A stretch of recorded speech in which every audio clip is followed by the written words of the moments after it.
Hello, everyone, and welcome back to our season one final episode 25 of Changing the Narrative. We are incredibly grateful for you all for being here with this journey as we've learned how to do and what not to do. So, I am your slightly more informed uh, female co host, Elizabeth, and with me is my fantastic better half. Thank you, Lizzie. But I don't think that you can say that because I had to ask you three times what we were actually doing. You know what? We carry each other through the times. We do. We That's do what we do. definitely do that. It's a combined partnership that we've It's true. massaged over a long period of time. 25 episodes, Lizzie. Can you believe that? That's crazy. Order of That's a almost as century. many years as I am old. That makes me feel old. Thanks. I had to. I'm sorry. Twice as many years as I. All right. Respect. What are we talking about today, Lizzie? Well, I want you to tell the people who you are first. Oh, well, everyone knows who I am. I'm Murray Elbourn. I'm the president of US Blind Tennis Association. I am the CEO of Ameribility, and I do way too many podcasts. It's true. He's an expert. He's how I am slightly more knowledgeable. So today, Sir Murray, we are talking about two different topics, and I think that I can come up with a creative way to meld these together. The first thing that we're going to be tackling is how to dress for success as a blind person. This has been super relevant for me as I've gotten I just told Murray 5 minutes ago I've finally gotten packed for national convention because I leave in at this point about 36 hours. So I am almost ready. The countdown's And on. say that again. The countdown's on. The countdown is, dude, I'm telling you, I got to the point last Wednesday. Like, if I pulled up my text history right now, I texted my friend Anna and I said, "It is time to go. I am ready. I don't care if my bag is not packed. I don't want to sit here anymore. Like, I'm sitting twiddling my thumbs, and I'm like, there's things that I should be doing. What are they?" Um, but we know that once your bags are packed and you're on the ground in Austin, you're going to be affronted and confronted with some really unique situations, right? As everyone is at National Convention. And we want to talk about some of the ways to address some of the situations you might encounter, right? Because in a room full of 2,500 to 3,000 people, we know there's tons of opinions, and sometimes that leads to conflict. So we actually started this last week. We had ambitions of getting through a lot on our last podcast episode, and we did not get through it. We got So sidetracked we are with melding some topics together. So first it's dress for success. Then we are going to talk about how to handle conflict, the different approaches to conflict, and maybe that knowledge will just help you out while you are dressed for success. So it's a lukewarm connection, but it's a connection we're rolling with, right, Marie? correct. And let's start with shoes because we did have a pre-recording conversation here where Lizzie was, and I just want to say this because it's a very important thing to be able to understand people. We all have strengths and we all have weaknesses. Okay, that's part of everyday life. And one of the strengths that Lizzie has is that she's very, black and white about things, right? Not a lot of gray, except when it comes to which pairs of shoes to pack for convention. That's my So, weakness. so rather than making a decision, she either brings in somebody to consult or she just packs every pair of shoes she has. Lizzie, No, no, no, no, no, no, no, sir. I have over 70 pairs of shoes. but she packs 10% of shoes that she, Literally. yeah. Literally. Yeah.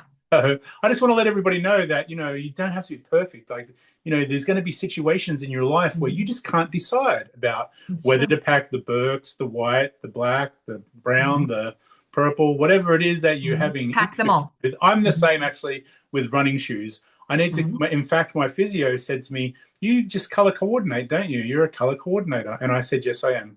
It's one of Yeah. the things I do. And if I wear a pair of shoes, that dictates pretty much what else I'm going to wear. So if I'm Yep. wearing white and yellow, I'm in white and yellow. If I'm wearing black, I'm in black. If I'm wearing blue, and so on and so on." Yep. The one pushback I would give you is the neutrality of black clothing can really be like emphasized. It can pop if your shoes are a statement piece. So That's correct. sometimes that can be fun too. Jeans also, you can Yep. get away with different colored shoes. Yep. But yes, so Lizzie, 7 pairs of shoes. Are you feeling confident now? You've got all of your bases covered. That's good. I am. I am. Well, so this is actually really funny. So I'm going to give you guys a little bit of a backstory. So my closet is my happy place. I am the breed of human being. Like when I was in middle school, like my closet is big enough that I could have like a couple beanbag chairs and a coffee table in my closet and like still have room for all my clothes. Okay, like that was my spot. I loved my closet. And I could not fit a coffee table or beanbags in there anymore because it is too full of clothes. I am a bargain shopper. I am a sale shopper. I love retail therapy. Um, and I'm not like genuinely and actually I'm not like fiscally irresponsible when I do it. I'm the person that like I go directly to a clearance rack in a store and I find like five or six things for like 20 bucks cumulatively. So my closet is a very it's a colorful, happy place. Except my sweatshirt collection. My sweatshirt collection is abundantly dark colors, which I think is funny. But so I love my closet. I tend to get overwhelmed by my closet, to be very frank with you all. So I actually have a friend who loves clothes. Like her, she always looks great. Like even when she's in like a very casual look, like you can tell she put intentionality into like what she was wearing that day. Super, super sweet human being, like very up for whatever. We were hanging out the other day and I let her know, I was like, dude, I don't want to pack for convention. Like I'm overwhelmed. And she was like, well, let me help you. And I was like, what? What is this sorcery you speak of? Okay. So we literally came back to my house and I call it playing Barbie. She went into my closet and she was like, okay, I'm gonna look through your clothes rack and I'm gonna look through your folded dress pants and I'm gonna look through your cardigans and like zip zap zoop. I had six outfits. Like it was crazy. And she was like, try this on and then put like this shirt with these pants. Okay, I like that one better. Like it was just this magic. And like, yes, I tangibly know everything that is in my closet. I could go in and if you said, go find me, your Halara wide leg dress pants, I could do that and I could find you all three of the colors that I have. But like Caitlin's just next level. She's just a very skilled individual. So we come up with these outfits, and I'm like, okay, now what shoes do I wear? And she's like, oh, well, here's the ones that I'd recommend. And I actually subbed one out that she had recommended. So the skinny is I am taking a pair of black dress sandals, a pair of white dress sandals. I am taking my Birkenstocks because some of my outfits are casual enough, like business casual enough that I could get away with my Birks. And let's be honest, convention's a lot of steps. Okay. I am also taking a pair of flats. I'm taking a pair of flip-flops. I'm taking a pair of heels for banquet. And I will be wearing sneakers in the airport because I don't like having my toesies out in the world when I'm in public all the time. At least not at airports. Airports are not my toe vibe, which is the weirdest thing I've said all day. So thank you all for being here for me in this moment. Wow. We're Um, going down a rabbit hole, people. yes, welcome to the land of rabbit holes. But so today I sat down to pack and I was like, okay, Caitlin's got all my outfits picked out. Like I got a banquet dress.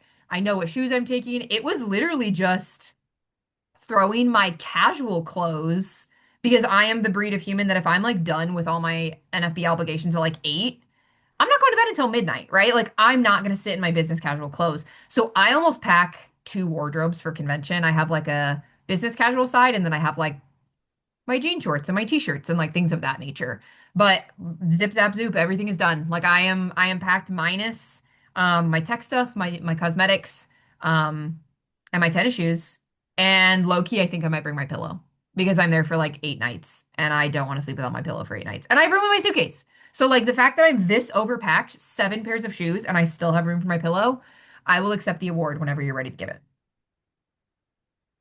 Okay. Good story. He says no. He says no award. Story. Cool story. Now that we've got past that fiasco, um, how Excuse about, you. Art. oh, yeah, my bad. Um, Let me ask you a question, because Mhm. I have some challenges with clothes. Yeah, same. I have way too much. In fact, I probably have double the amount of clothes that Timmy has, which is not. That's impressive But and scary. in fairness to me, I do have a whole bunch of suits. Mhm. I have business clothes. I have business casual. I have sports clothes, Yeah, and then I just have regular clothes. So yeah. I have quite the variant of Mhm. selection. But in going through my and redrawing, I got a new dresser the other day, and I was redrawing, and I decided I would count the amount of pairs of shorts that I have. I have Oh my gosh. 32 pairs of shorts. 32 pairs of shorts? It's a problem. Tennis That's shorts, awesome. a lot of tennis shorts. Again, outfit selection, color coordination is important, Hmm. but 32 is probably a little obsessive. Yep. Need to stop purchasing tennis shorts For now. for now. For now. But um, yes, dressing for success is important. I always felt like when I was in Australia, I was working in corporate. Here, not so much actually. When I was the corporate business manager at Konica Minolta, if I was seeing clients, I would wear a suit. But Yeah. I was in Mobile, Alabama. It was hot, and so business casual, just a polo and slacks type of thing, chinos. Yeah. But in Australia, when I was the CEO of Disability Sports Australia and Disability Sport Blind Sports New South Wales, I would always wear a suit with a Mm. tie. I was meeting a lot of clients, and every time I would put that suit on, it would actually make me feel like I was professional and Yes. had that mindset of I'm a professional. This is how I need to Hmm. conduct myself, and it motivated me to get through the day and to be a lot more productive. To be honest, when I'm wearing Yep. business casual, I don't have that same vibe. I don't have that mentality of just tackling the day and getting stuff done. So that power suit really did it for me, and I did enjoy. That's the key phrase, right? Is it's the power suit. It's Yeah, literally like it's the whole mentality of channeling the energy that you want to output, yeah, right? People dress like people judge you based on how you're dressed, right? yeah, And we judge ourselves based on how we're dressed. I had a really good friend in college. Like when she would take a test, I'm the kind of person that's like, if I'm taking a test, you better believe I'm going for optimal comfort. Like I'm wearing sweatpants. And she's like, no. I wear a dress and dress shoes. And I'm like, what are you doing? And she goes, then I'm not comfortable and yeah, I don't get like sleepy and I don't like relax. Like I'm very yeah. like at attention. I'm ready to go. And there's something to that, right? Like it's very much I you believe you that. are cognizant of the energy you're putting out. No, I believe that 100%. Your mindset is what you wear, what you're doing, and I can't function well if I need to be productive in just Hmm. sitting around in like a pair of shorts and a t-shirt. I can't do it. And I wonder if part of that, Murray, is you like until now, right? And even now you don't really do it, but like you didn't really work remote. Like you weren't working from your home office, right? I feel like so many people's perspective on this have changed post pandemic. Yeah, Like, I mean, I was absolutely the student who like had a class at 8 a.m. and I was waking up at 7:50, yeah, right? And like sometimes I would put my hair up in a ponytail and go to class. You know, there are times now when if I have to be like on my game at 8, I'm upped, I'm showered, and even if I'm wearing comfy clothes, like they're not my pajamas, right? Like it is a mind shift. And I think that this gets at the really important point of like dress for the energy you want to put out, but also know that like your approach, as long as it is the approach that works for you, is okay, right? Like some people are gonna be their most productive in jeans and a t-shirt, yep, and some people are gonna be their most productive in a ball gown, and that's okay. Obviously, you don't always want to be the most dressed up person in the room or the least dressed up person. Like you want to find your happy medium because we're gonna dig into the philosophy on blindness of that in a second. But like know that whatever your approach is, as long as it's leaving you feeling confident, it sounds like you and I are very much in agreement. Like that's the way to go. yeah. And like we've talked about across this whole season of 25 episodes, everyone's an individual, and to your point, what works for one is not going to work for the other. And trial, Yes. it's all trial and error. If you've Yep. got a big thing, or you're out in front of people and you're talking, if you're at convention and you're presenting, as an example, Yes. understand that that's the case, and understand what makes you feel empowered to be yourself in front of people. Hmm. But Yep. also check, if you're going to an environment like a Yeah. convention and you're going to banquet, try not to wear a t-shirt. Like you've Yep. got to dress appropriately as well as comfortably for yourself. Okay, so this brings me to two really interesting points. The first one you're going to be so proud of me for, okay? Okay. Um, I am at the stage of life where a bunch of my friends are getting married. And that's not the part you're proud of me for. But like my friends are sending out these wedding invitations and they're like, dress is blank, right? And sometimes it's like cocktail attire. And I'm like, I can go get a cocktail in my jeans. Like, what is cocktail attire? So I use this good old chat GPT. And I'll say, like, hey, give me suggested outfits that fall under the category of blank. And that really, really helps frame for me what is expected, right? And Yeah. sighted people do this too, right? Like they look Yep. up 100%. pictures Yep. all the time. Some people's wedding websites even have like, here's some examples. And I think it's really important to know like that's not cheating. That's a great approach. It's really strategic. And it's a way for Marie to be very proud of me for using ChatGPT. Um, the second piece that I do want to dig into here, Marie, why is it important? I'm going to see if you get the answer that I'm gunning for. Why Mhm. is it important for us as blind people to get a sense of like what the dress code is so that we're not showing up overdressed or underdressed? Why is that important? Well, I think, for me, it's blending in, right? It's not standing out. It's being part of the thing that you're going to, and being seen as part of the thing you're going to. So if you're either side of that, you tend to be standing out in a crowd, and people will assume that you Hmm. aren't in tune with what the actual event is Because of what? because you can't see. Because you can't see, okay? Stepping onto my soapbox. You remember the trend a couple years ago where people would wear mismatched socks? Yes. Okay. I died on the hill of never wearing mismatched socks. Well, Okay. that's not true. Frankly, You've told us that frankly, you wore mismatched socks.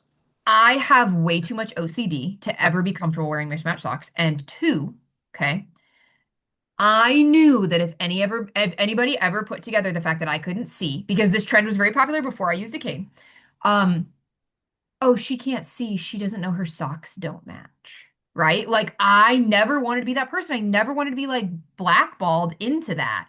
So I never got on this trend because people would have assumed, right? Everyone else can do it and it's not a big deal at all. The second that a blind person does it, it's a Yeah, faux pas. And yeah. that drives me crazy. So, Okay, let me like, ask you a question. yeah, go ahead. Two pairs of sandals, are they different types? Like my black sandals?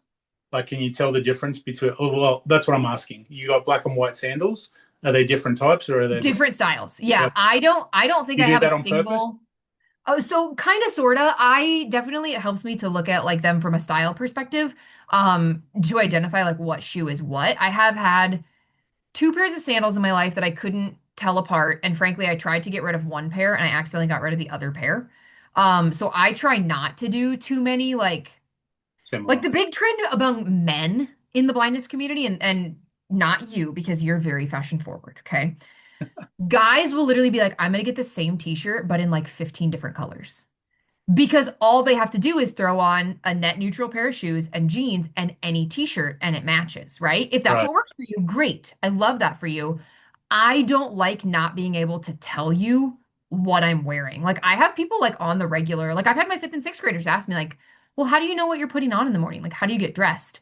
And I like having an answer for them. So I'm very meticulous about the way that my closet is organized.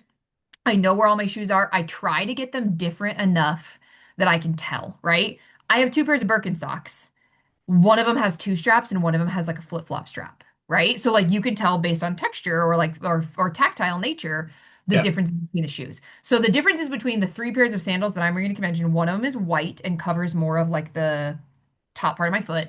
One of them is a black strappier sandal, very much more dressy, and then one of them is just like my more casual black Birkenstock sandal. So very different textures, very different styles, which I really appreciate the neutrality of. But I mean I think it's really interesting to get to the point where like I've been really forced to ask some questions like, hey, what are, this is what I have the conversations with my friends like, what are you wearing to this day of convention? Because I don't want to be the most dressed or the least dressed. I want to be very solidly in the middle. Doesn't mean I don't want to stand out, right? I might choose a bolder color or something like that. There are still ways to make yourself noticeable, but I don't want to wear a prom dress if everybody else is in dress slacks. Okay. It's very important to know the impact that you are having on people when you are stepping into a room. And if Yeah. that means you have someone help you pick out outfits, if that means you use something like a personal shopper at stores, if that means you use something like Stitch Fix, which we've talked about, frankly, I'm a little obsessed. Hmm. We've probably talked about it on 5 of these 25 I think episodes, yeah, if we're true. being real. Yeah. Um, Make that six now. yeah, probably six. That's an appropriate way to shop. Like find a system that works well for you to help you add like staples and neutrals and versatiles and just like all these things to your closet. Maybe not 32 pairs of shorts, but like you will get to a point where you feel comfortable navigating, even if it's the same five outfits that another one of your friends said, well, that looks really fantastic on you. you can then pull that out the next time you need to look fantastic, right? It can really be a confidence booster to know that you look great. True that. True that. It is Hmm. important to take pride in your appearance, and we often get asked by state agencies to coach people on grooming and job readiness for interviews, and so it all starts with the things that we're talking about now. Is like what's appropriate and things like I don't know, tucking in your shirt is a current thing, right? Is if you're wearing like chinos or dress pants, do you tuck in? Do you tuck Yes. out? I always feel You like you tuck in. tuck in. You Uh, tuck in. yeah, I low key sometimes tuck in my t-shirts. Like if I'm wearing jeans and I yeah, have like a sweatshirt on over it, I tuck in my yeah, and for me it's a texture thing, right? I yeah, don't like the tags at my lower back, right, but like my mom does it.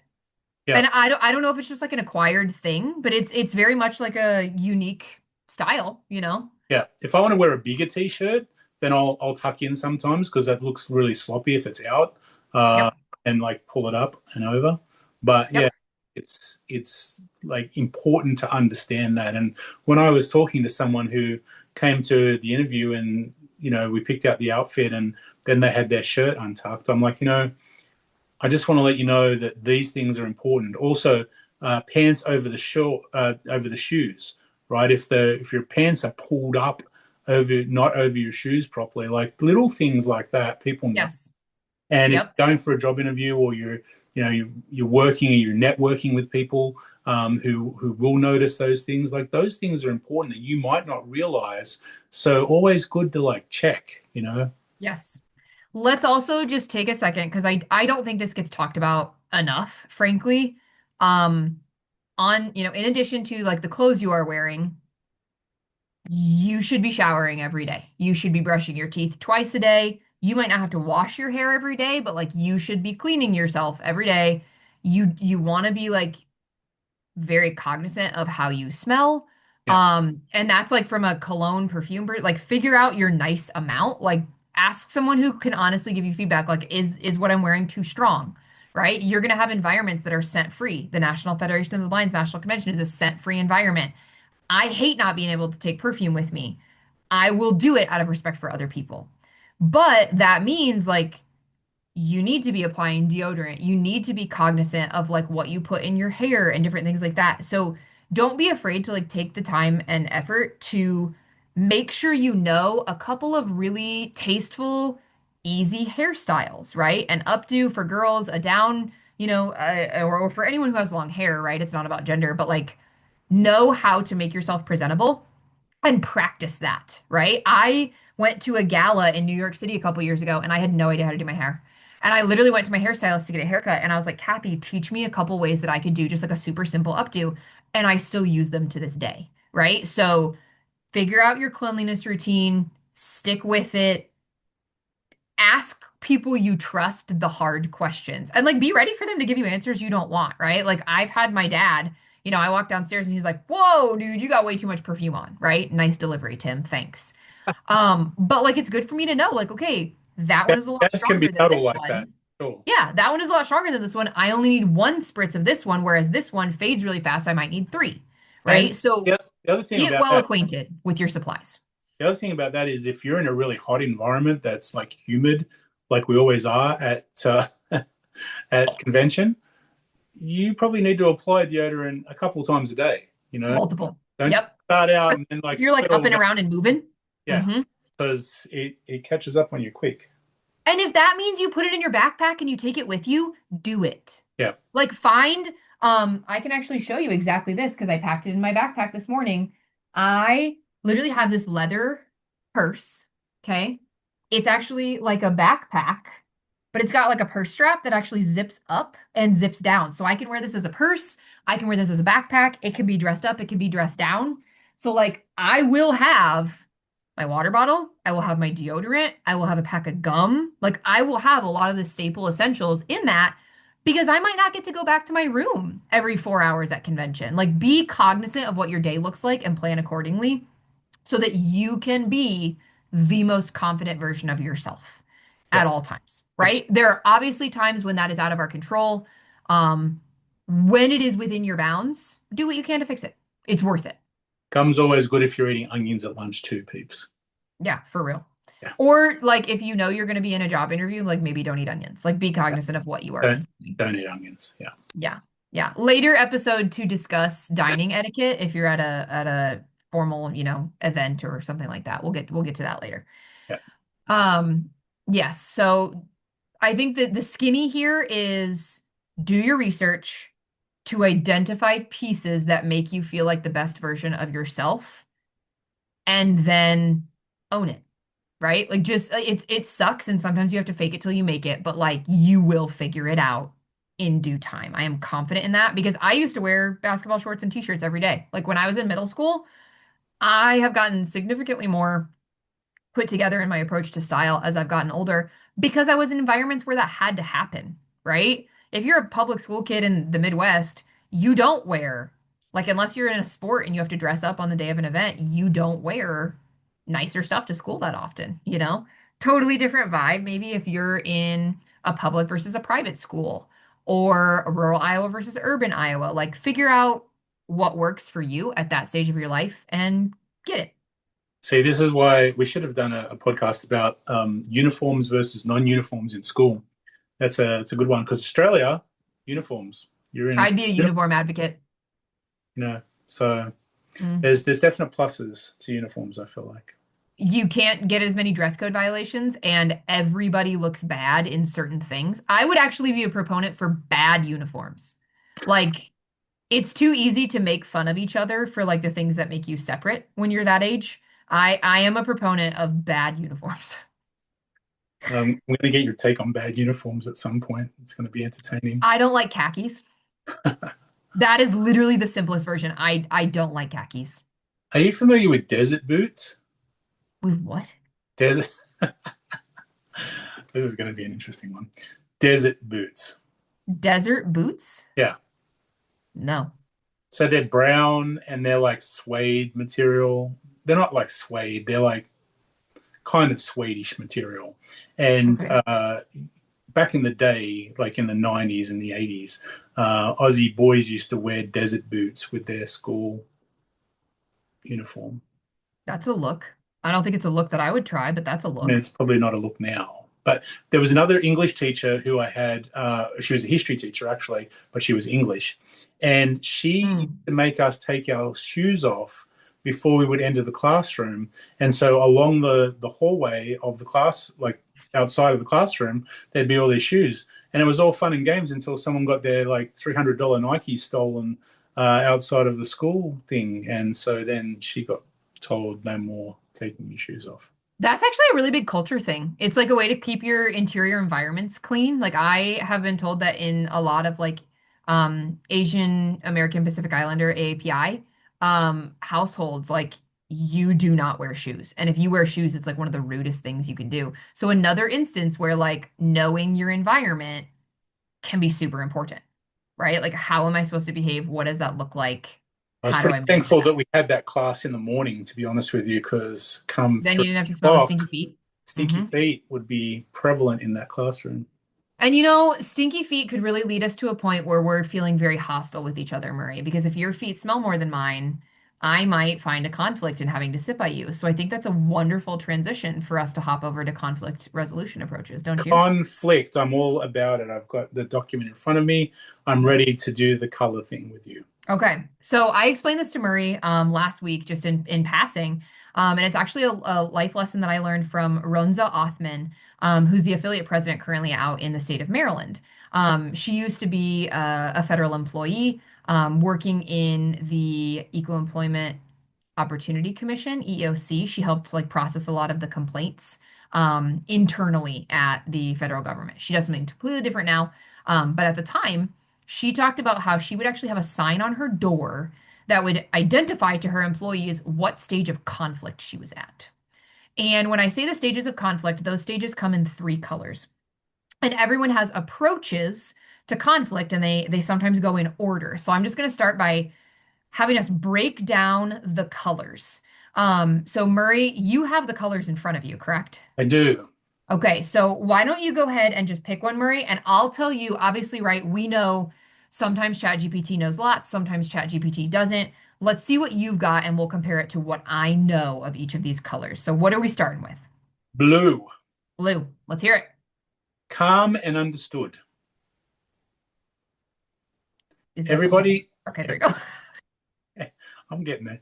Everybody slows down and works to understand the problem, listen without interrupting, explain what happened using facts, identify each person's concerns and needs, and ask questions instead of making assumptions.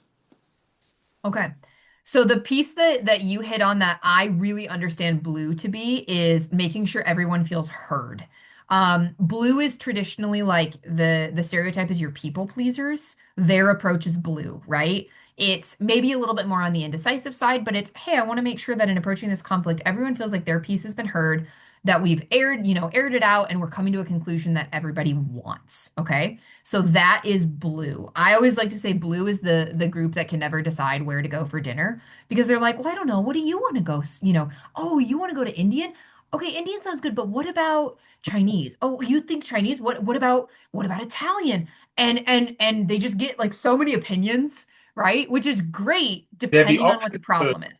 I hate options people. Like, just make a decision. Yes.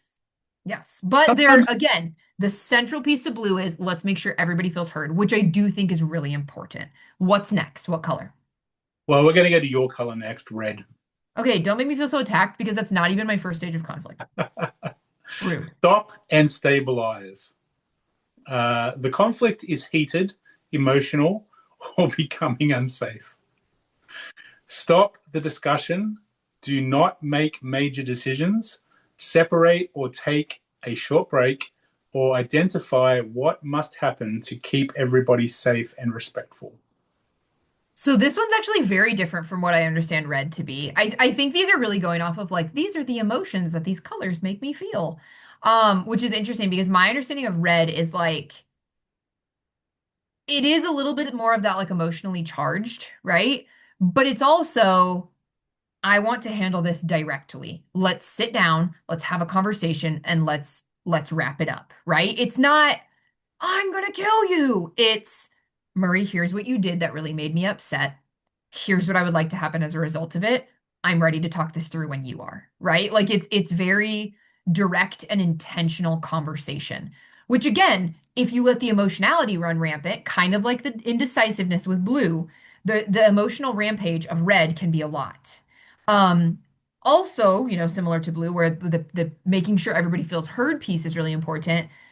It is, direct and intentional conversation and conflict can be really essential to helping solve a problem, right? I'm not going to go smack talk Murray to Tammy.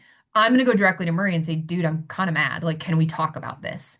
But Murray might not be ready to have that conversation, right? He might not have reached his red stage yet. So after we go through green, we're going to see what these stages, what that approach to and through the stages looks like. So Murray, fill me in on green. Green is resolve and move forward. The people involved are ready to find a solution. Bullet points: agree on the next steps, assign responsibilities, establish a timeline, check back later to make sure the solution is working. Okay. Also a little bit different from what I understand, but I think the overarch is still there. These are your logical thinkers, right? These are your, before I sit down to have a conversation with you, I need all the facts in order so that we can process to a solution. I think the funniest thing in the world is watching a green and a red try and interact. Because a red is like right now, and a green is like in 10 minutes, I need some processing time, which is funny for me because I go through these stages, right? Everybody has their approach to conflict. It might be like mine, green, red, blue. Okay. I'm an analytical thinker, frankly, because I try and separate my emotions from my logic, right? I'm like, okay, I know that there's some emotional charge here, but if I let the emotions run rampant, I'm never going to get anywhere. I need to sit down by myself or with somebody I trust and process through the facts. Then I'm ready to have the conversation. Then, like, we might get to the point where I'm ready to hear everybody out, but like my thought is because it's a direct approach to conflict in that red stage, everyone who's involved has already been heard out. I always like to tell people if we are in conflict and we get to the stage of blue, I'm going to look at you and I'm going to go, Murray, whatever you want. And that is how you know, like, our relationship has been forever changed because I have given up on you hearing me and like being willing to listen to me. I'm just like, do whatever you want, right? Like, if I'm a people pleaser, you got things to worry about. Also, my cat is about to jump up on my desk, so nobody be alarmed if he walks across the screen. That would be a really fun guest appearance for a final episode 25 of season one. A cameo by Um, cat. Um, I will say, for me, I used to be a red person a lot, and it wasn't productive, and I had to mhm. change. And so I became a green person, and I've always had a little bit of green in me because I do like that analytical time to just Yes. not react instantly, but to take it away and calm down before I have the conversation. Mhm. And even more so now than I used to be. So I've changed. So you might be one or the other, or in between. Yes. Or like when I look at you, Lizzie, I think you're part red, part green, because I do see those emotions. I am Christmas. Yeah, you are Christmas. And actually, there's a great drink, not that we're condoning alcohol, but called a Christmas candy, and it's red and green curacao, which is fantastic. If you can, Well, you're gonna have to buy me one sometime because I that sounds will, I fantastic. will. It is That very. sounds great. But I yeah, think it's important to like understand yourself. I think like that's the part Mhm. that these indicators are great, and like the personality test where you fit into some and the others. Like all these things are good to be able to do to understand yourself better. Yes. And you really have to understand yourself, especially if you're thinking about getting into a work environment which has a professional nature to it, or you're in Yes. a conference where you're engaging and networking and interacting with people. It's important to know yourself to understand others as well. And also how you communicate those things to others, right? Like to circle back to this original example, like part of the reason that Ronza taught me about this was because she had the sign up at work. Like folks knew, dude, if I'm at a red stage and you're not ready to like be direct about this, maybe don't come knock on my office door, right? Like it might not be the best time for us to connect. So I've gotten to the point where I know how red of a person I am. Like I think my default is red. Sometimes that works really well and sometimes it doesn't. But I had to learn, and I'm still learning this, how to communicate to people, right? My mom is the one that I think of. I have to be able to communicate to my mom, I'm not at a place where I'm ready to talk to you about this yet, in a way that isn't, oh my God, get out of my face, right? Because that's not gonna help our conflict. My mom and I literally have recently joked about having a safe word in like our mother-daughter relationship to let her know or for her to let me know, like, dude, I've had a terrible day. It is not a you problem. I love you. If you push me on A, B, and C, it's gonna be a you problem, right? I don't want to explode on you. Same thing with like a romantic partner. Like you have to be able to navigate those waters with them so that they know, hey, I really need some time to reflect. Yeah, I'm not ready to have this conversation with you yet. It's not me saying I'm never going to be ready, but right now I am not. And I need you to respect that, right? So the more time and intentionality that you put into learning about yourself, it's going to be so much easier for you to communicate with other people. Please, please, please. Like if you hear anything from episode 25, like yes, the dress for success stuff is super important, but like spend some time getting to know who you are as a person, yeah, and so much more of your life will make sense. It will be easier, it will be smoother. It is worth it to yeah. figure out who you are. It really is because it's so easy, especially in today's society where we always don't have a lot of patience anymore with everything, and everything's Hmm. like it's not like this. We get frustrated. It's super important to understand that in yourself. So like I Yes. have big trigger points, right? So if I'm just like exhausted mentally and emotionally, I know that I'm going to be more red. If I've Yep. had good rest, then I'm excited about something. I'm going to definitely be more green.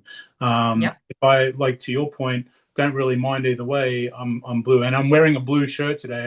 I don't like to be caught in the middle, so I'm misrepresenting myself. It's okay. I'm wearing white, so it really doesn't matter. Yeah, but Yeah. but it is so important to understand your trigger points as it Yes. relates to how you interact with people. Yep. Because, like Lizzie said, if you're having a bad day, man, you need to either change the way that's manifesting in you, or you need to stay away from people. And Because that's okay. yeah, absolutely, Like I think we need to normalize like the whole reality that like it's okay to not be okay, yep, right? The one that I've actually had a conversation with, I had a really, really interesting conversation about like blindness and philosophy with my mom and one of my best friends this weekend. We actually went to see Ed Sheeran in Chicago. Phenomenal. yeah, And we were having a conversation the next day about like NFB and blindness and how it's impacted my life and like their perceptions on like how to help me and when to help me or if they should help me, things of that nature.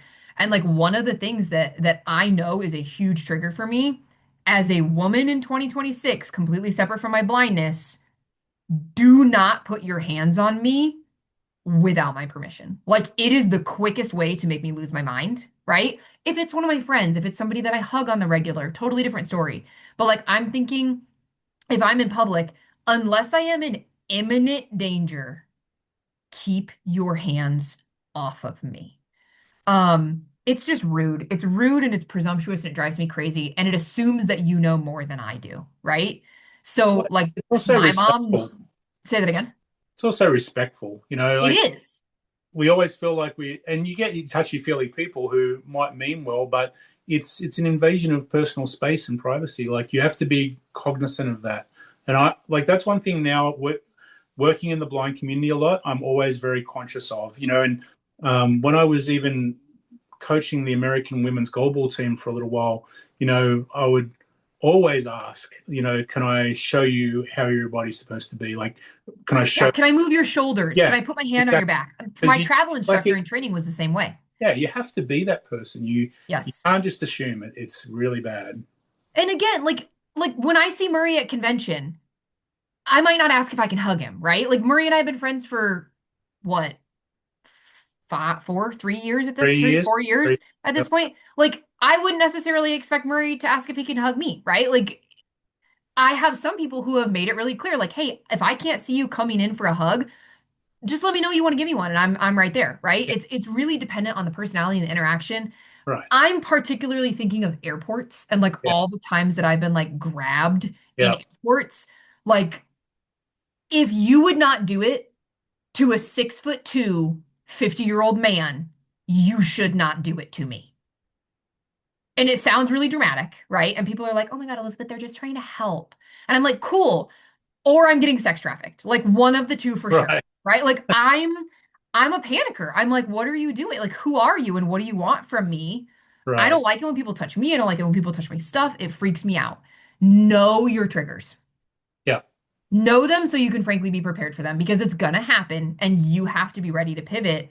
Like I had a cane travel instructor when I was little literally teach me how to get out of people's holds, right? Like that was a lesson that we had like multiple times throughout my Yep. childhood. And like there are times when I still will like jerk my arm up if somebody grabs me. And I think it freaks people out, but it like snaps them out of like, oh my God, should I have grabbed that person? That was wrong, Yeah. right? So just please spend some time getting to know yourself so that you can best be prepared to navigate what comes next, whether it's conflict, whether it's a trigger, whatever it is, know thyself. It seems So really simple, but it's not.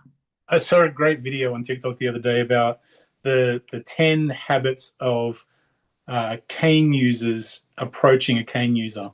And it's like grabbing them, tripping over their cane, kicking their cane, falling into the person. It was like pretty funny how they did it, Mhm. but it was a great like public service video Yeah. because all those things are so true, that I've seen them happen to people who I've been with or myself at times. And so Yep. it's It's kind really of like the courtesy rules of blindness. Like sometimes right. everybody just needs a refresher. The Yeah. cane conversation and how people navigate a cane is actually where my mom and Caitlin and I's conversation sprouted from this weekend.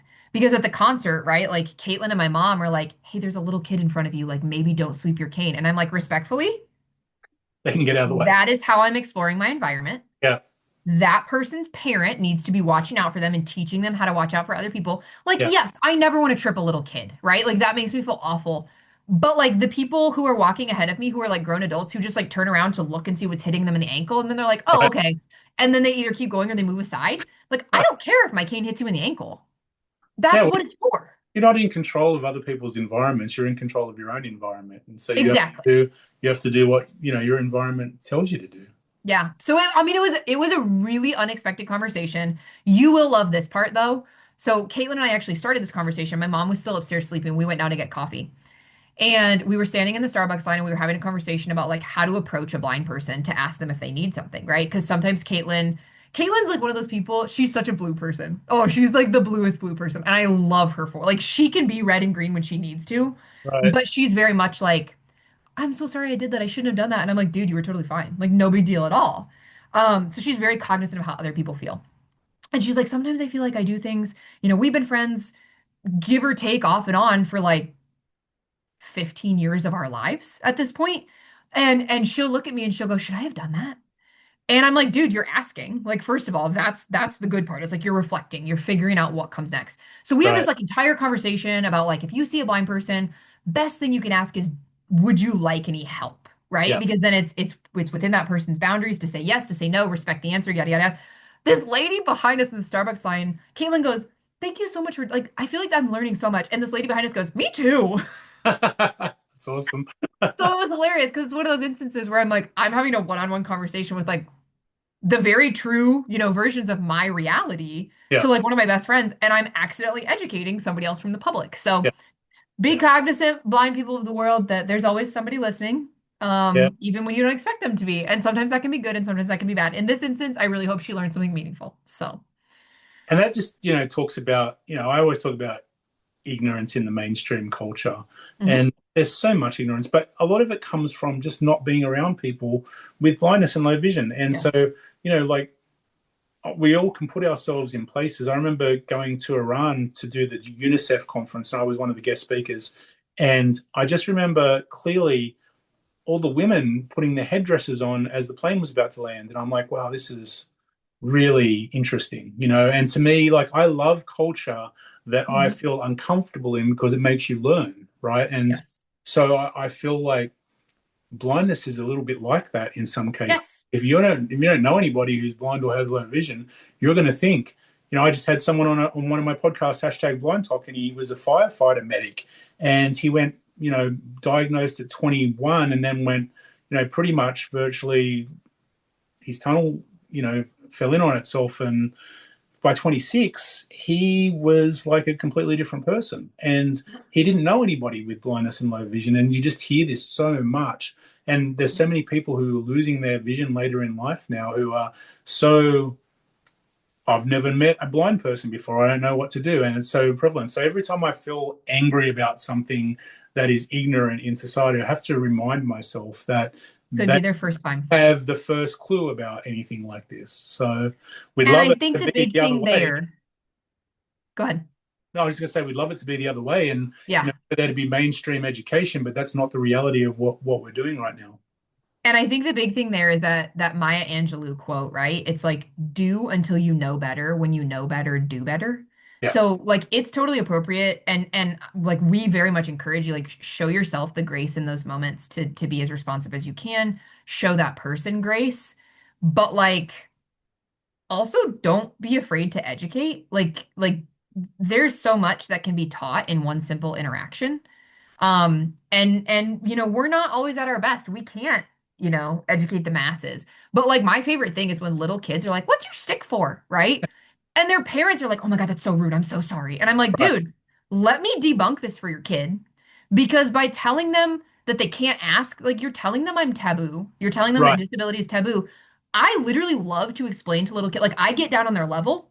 Yeah. I hand them my cane so they can kind of tap it around a little. Like I love debunking that stuff.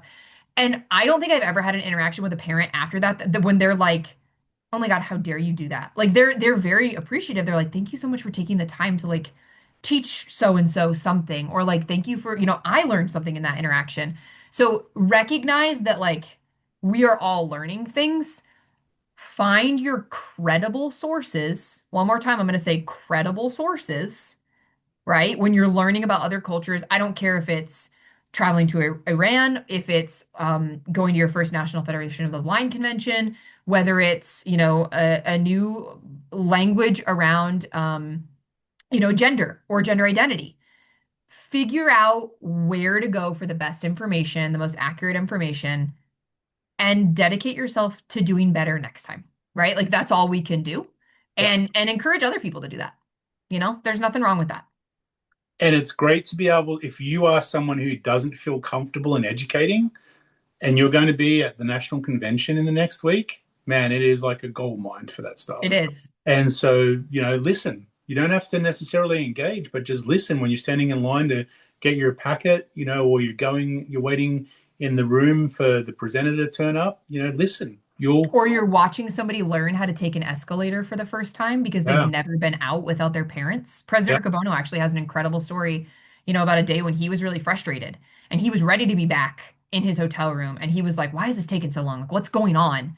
And he literally learned in that moment this person in front of him didn't know how to use an escalator. And he could have said, screw this, right? And taken the stairs or cut the guy off. He taught him what to do.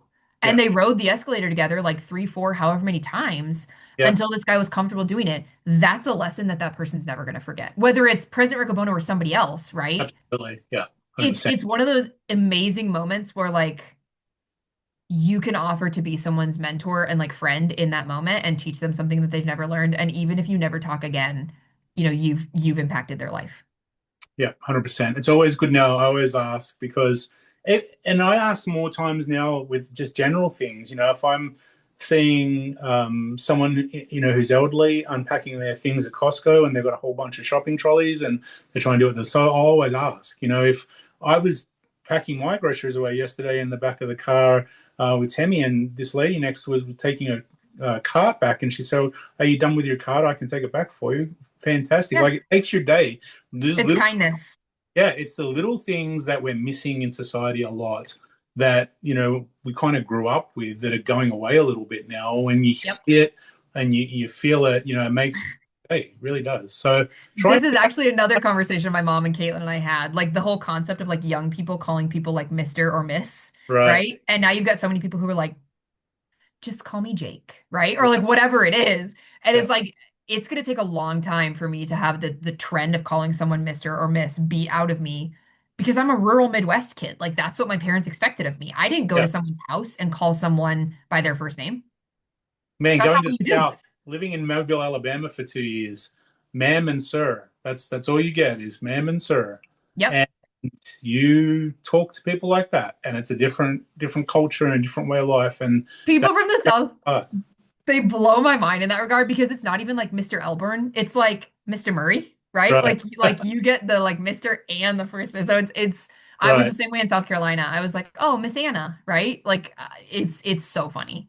My Yeah. students still call me Miss Elizabeth. Like I didn't want them to call me Miss Rouse. I was like that makes me feel kind of old. So they call me Miss Elizabeth. So it's interesting to see how culture and society are changing. Sometimes for the better and sometimes not. So, But good to know yourself, get to know yourself. Like, that is a key of fundamentalism that is essential for people with blindness and low vision. yes. Even more so because we have so much more to deal with in everyday environments. If you don't know yourself and you don't know your trigger points, Yes. you're going to struggle. Yep. And we've all been there, right? Like this is not us saying we haven't. It's literally just us saying here's a way to manage it, at Yeah. least in some part.